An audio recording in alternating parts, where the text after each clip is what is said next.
Hi everyone, welcome to another update on the Stock Screener. I wanted to take a deeper dive into Santacruz Silver because people still don't believe that this company is unprofitable and should go lower.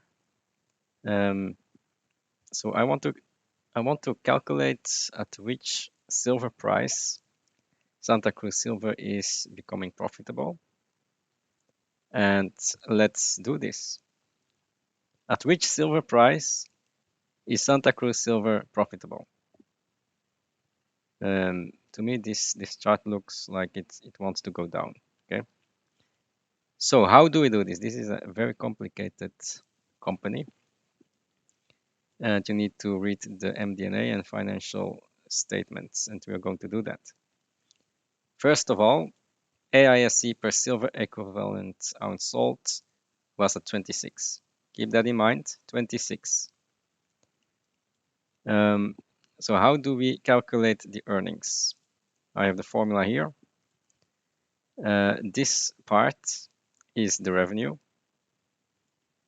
Revenue is the price times the production. And this is for zinc and then for lead, for copper, etc. So I have silver price and the production here. So that's the revenue, right? Production times price, and then minus the cost, and the cost is 69. That's this number, that's the all-in sustaining cost per equivalent salt. This number here, which is 26, times the silver equivalent salt. Okay, so silver equivalent salt. Now this is the production, but I also have these numbers here, which is the P and the Q, which is the ownership, because they don't own everything. We will get into that.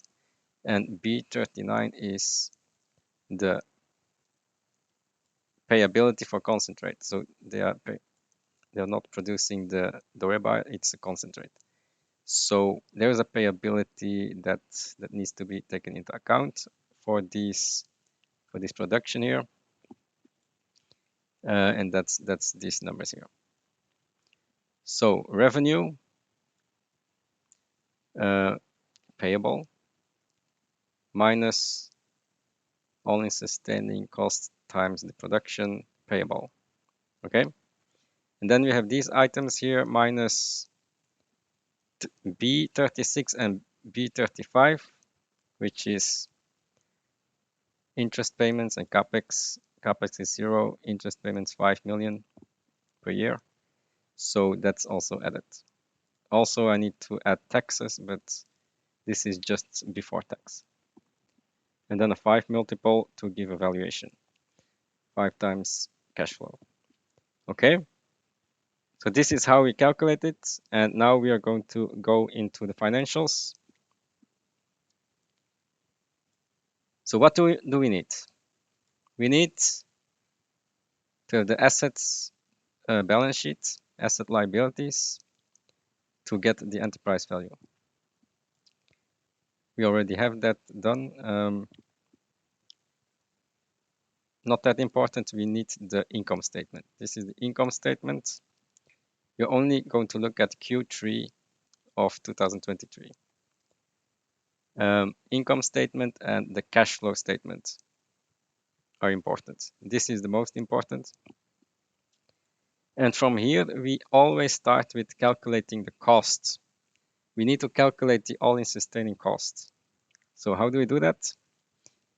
All-in sustaining costs is all of these costs except depreciation. So we don't take depreciation in the all-in sustaining cost because it's not a real cost. Okay? So first item is the cost of sales. Okay? Plus, so not the depletion, we don't add that. Plus G&A, SG&A is typically in the all-in sustaining cost. Some companies don't report this, but I think this one does. And then also we have this 31000, the share-based payments should also be in all-in sustaining cost. Then we add the N167, which is the sustaining capital, to get the all-in sustaining cost, because not only you lose money, also some of that cash flow will be used to do capital expenditures. So that needs to be added as well in the all-in sustaining costs. This 1 divided by 66%, I will explain that. That's the payability ownership. So they don't own all the mines, and I can show you that here. They own part of some of those mines. So here you see in this statement 100%. Okay, so these financials are presented as 100%. They only own 45% of these mines. So this is 100%, and you can see here gross revenues is 96 million for 3 months 2023, while in the financial statements it's 64 million. So basically 100% is 96, and the financial statements only give 64. So 64 divided by 96 is the 66%. So that's the ownership, and which is why I divided by this 66% to get the 100% numbers. So these are 100% costs. Sustaining capital, where do I get this? There is in the MD&A section where they give the sustaining capital here. Sustaining capital for 100%, so that's 7,663 million. So 7.6 million sustaining capital, and then we add that here. So this is actually the all-in sustaining cost. And then we need to find the production. So silver equivalent payable production is 3.8 million. So that's that. So that's this here. That's the payable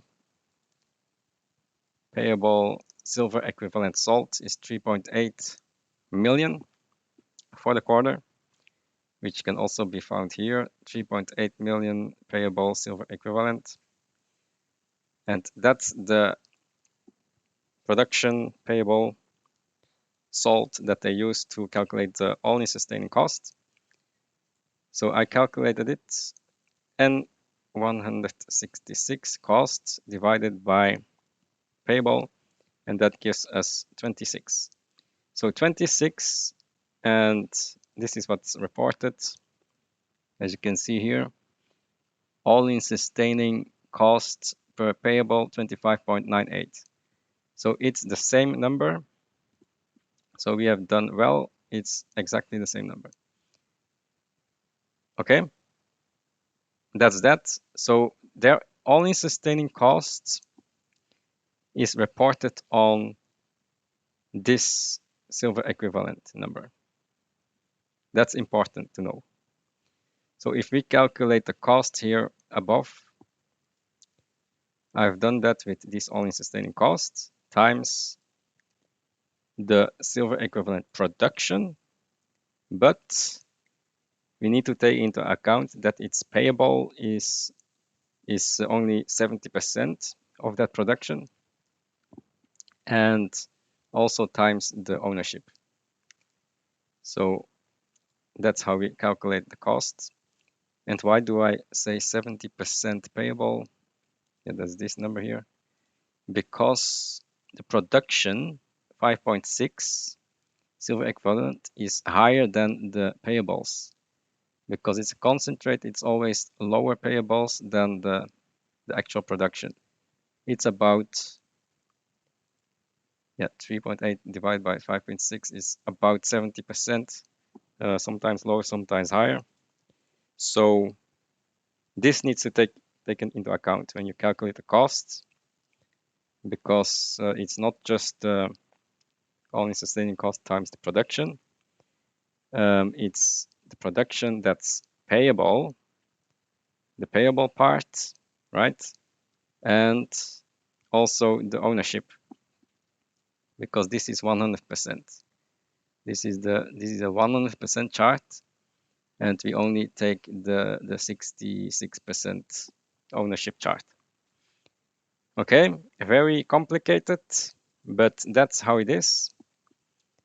Gross capex here is 0 because the total capex was probably around 7 million. You can see that here, the investing activities, 7 million. Yeah, this is 5 million because it's only 66%. So if you do 100%, then it's 7 million. Okay. Yep, that's what we need to know. We need to know the payability and the ownership, and then we can calculate this number, which is the cash flow, revenue minus costs, right? Now comes the fun part. As we have calculated everything, now we can play with our prices: silver, zinc, lead, and copper. So let's say the zinc price, and the zinc price is currently rising, but you can see up, down, and here it's struggling. So it could be that we get a struggle and then maybe even go to 2000. So it does not look that strong to me, the zinc price. Let's say it stays flat.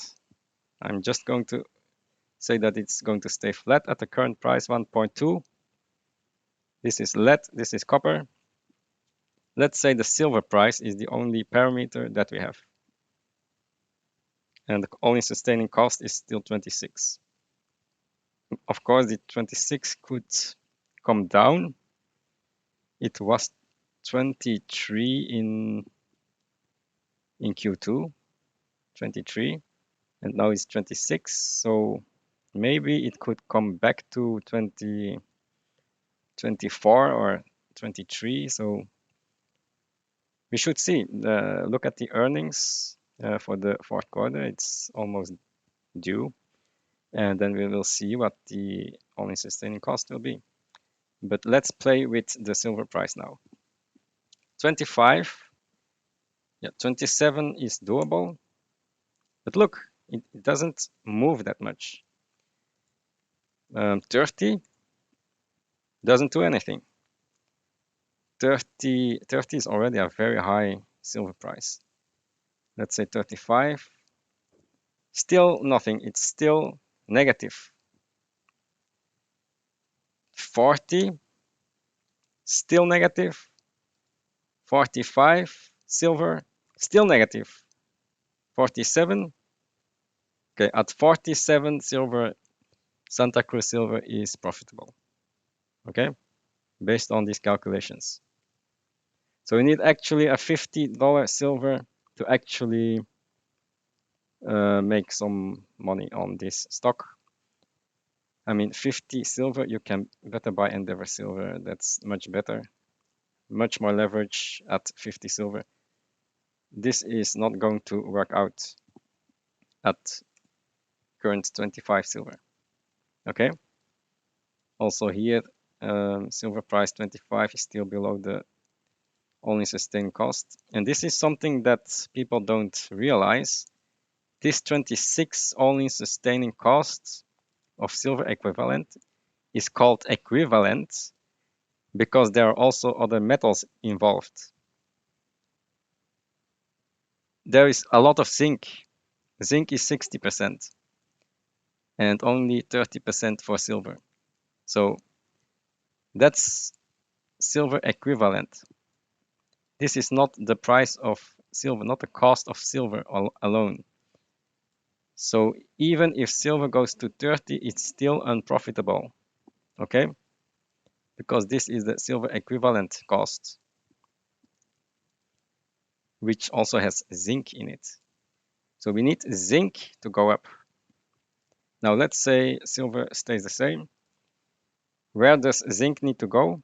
1.3, 1.4, 1.6, 1.8, 1.9. So 1.9 zinc. Is that possible? That's almost a double in zinc. I don't think zinc can go up that much. So it's not looking that good for Santacruz Silver. Yeah, zinc, maybe it can go to 1.3 and silver to 30. Still not good enough. 1.5, 35. It's not looking good. Okay, we need too high prices to have anything. The only hope that we still have left is the all-in sustaining cost.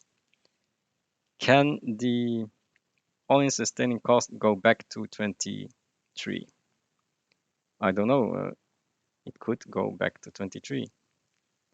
I doubt it because costs are going up. Let's say 24. 24, okay, then there's more hope. What happens now with 30 silver? Still nothing. 35, 40. So it's really not enough to get profitable. We need maybe 22 all-in sustaining cost. Then it looks better. At 22, we can go to 30 silver.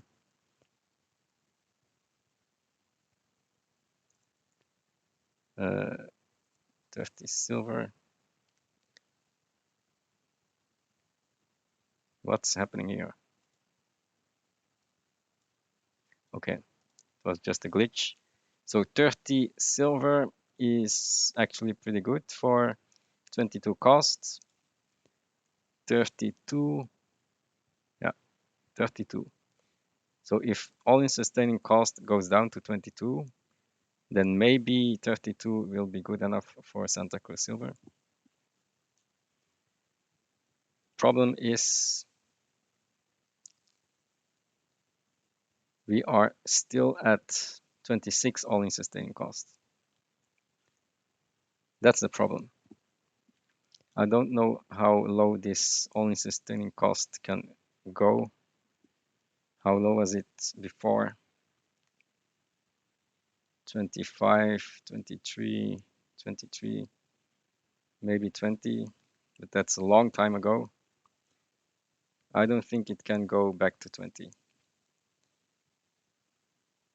Okay, let's say 20, maybe there's a miracle. At 20 all-in sustaining cost, it will be, yeah, break even already at the current prices.